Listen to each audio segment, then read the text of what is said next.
Hi, hello, ನಮಸ್ಕಾರ. ನಾನು ನಿಮ್ಮ ಚಿದಾನಂದ ಪಟ್ಗಾರ.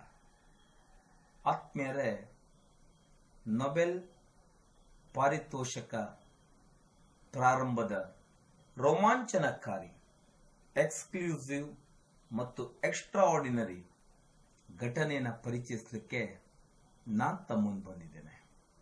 ಆತ್ಮೀಯರೇ, ಇವರು ಆಲ್ಫ್ರೆಡ್ ನೊಬೆಲ್ ಪಾರಿತೋಷಕದ ಸಂಸ್ಥಾಪಕರು.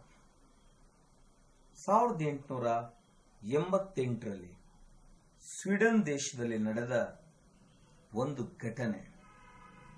ಮರಳಿ ಬಾರದೂರಿಗೆ ನಮ್ಮ ಪಯಣ ಇದ್ದೇ ಇರತ್ತೆ, ಪ್ಲೀಸ್ ಬಿಟ್ಟು ಹೋಗಬೇಡಿ ಅಂತಂದ್ರು ನಾವು ಬಿಟ್ಟು ಹೋಗಲೇಬೇಕು.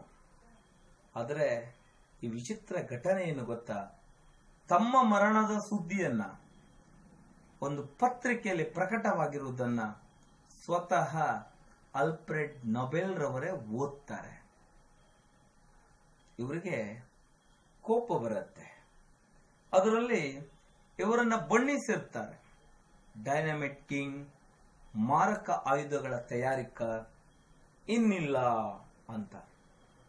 ಮಾರನೇ ದಿನ ಅದೇ ಪತ್ರಿಕೆಯಲ್ಲಿ ಬರುತ್ತೆ, ಆಲ್ಫ್ರೆಡ್ ನೊಬೆಲ್ ಅವರ ಸೋದರ ಸಂಬಂಧಿ ಮರಣ ಹೊಂದಿರುವುದು ವರದಿಗಾರರ ಅಚಾತುರ್ಯಕ್ಕೆ, ಪ್ರಮಾದಕ್ಕೆ ಪಶ್ಚಾತ್ತಾಪ ಅಂತ ಮಾರನೇ ದಿನ ವರದಿ ಬರುತ್ತೆ. ಎಲ್ಲ ವಿಚಾರವನ್ನ ಮರೆತು ಬಿಡ್ತಾರೆ. ಆದರೆ ಆಲ್ಫ್ರೆಡ್ ನೊಬೆಲ್ ರವರು ಈ ವಿಚಾರವನ್ನ ಮರೆಯೋದಿಲ್ಲ.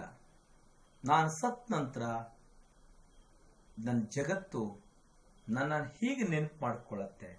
ಮಾರಕ ಆಯುಧಗಳ ತಯಾರಕ ಅಂತ, ಡೈನಮೈಟ್ ಕಿಂಗ್ ಅಂತ ನೆನೆಸ್ಕೊಳ್ಳುತ್ತೆ. ನಾನೇನಾದರೂ ಸಮಾಜಕ್ಕೆ ನೆನಪಿರುವಂತ ಕೆಲಸ ಮಾಡಲೇಬೇಕು ಅಂತ ಹೇಳಿ ಯೋಚಿಸ್ತಾರೆ. ಆ ಯೋಚನೆಯ ಫಲವೇ ನೊಬೆಲ್ ಪಾರಿತೋಷಕದ ಸ್ಥಾಪನೆ. ಆತ್ಮೀಯರೇ, 1901ರಿಂದ ಈ ಪ್ರಶಸ್ತಿಯನ್ನ ನೀಡಲಾಗ್ತಾ ಇದೆ. ಇವರು ಡೈನಮೈಟ್ ಅನ್ನ ಕಂಡುಹಿಡಿದವರು. ಆತ್ಮೀಯರೇ, ಡೈನಮೈಟ್ ಅನ್ನ ಗಣಿಗಾರಿಕೆಗಳಲ್ಲಿ ಅತಿ ಹೆಚ್ಚು ಬಳಸಲಾಗ್ತದೆ.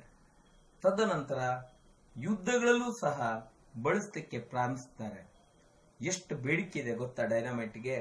ಇವರು ಅನೇಕ ಕಾರ್ಖಾನೆಗಳನ್ನ ಪ್ರಾರಂಭಿಸುತ್ತಾರೆ, ಪೂರೈಸುತ್ತಾರೆ. ಡೈನಮೈಟ್ ಕಿಂಗ್ ಅಂತ ಹೆಸರನ್ನ ಪಡಿತಾರೆ, ಸಾಕಷ್ಟು ಶ್ರೀಮಂತರಾಗ್ತಾರೆ. ಆದರೆ ಪತ್ರಿಕೆಯಲ್ಲಿ ಬಂದ ಒಂದು ವರದಿ ಇವರ ಯೋಚನೆಯನ್ನು ಬದಲಾಯಿಸಿಬಿಡತ್ತೆ.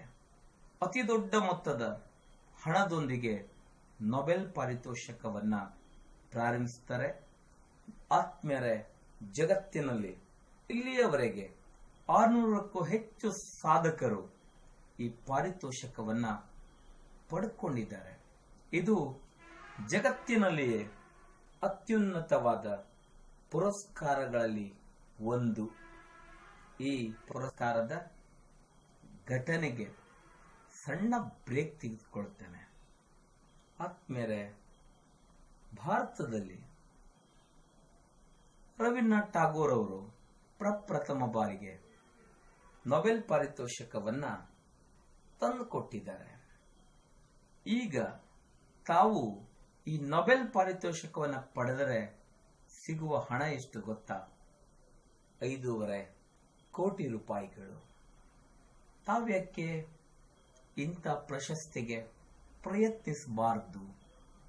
ಹಣಕ್ಕಾಗಿ ಅಲ್ಲ, ನನ್ನ ದೇಶಕ್ಕಾಗಿ ಅಂತ ಹೇಳ್ತಾ ಬಹಳ ಚಂದ ಐತಿ ಬದುಕು ಭಾಗ 26 ಮುಕ್ತಾಯ ಮಾಡ್ತಿದ್ದೇನೆ. ಜೈ ಹಿಂದ್, ಜೈ ಭಾರತ್ ಮಾತಾ.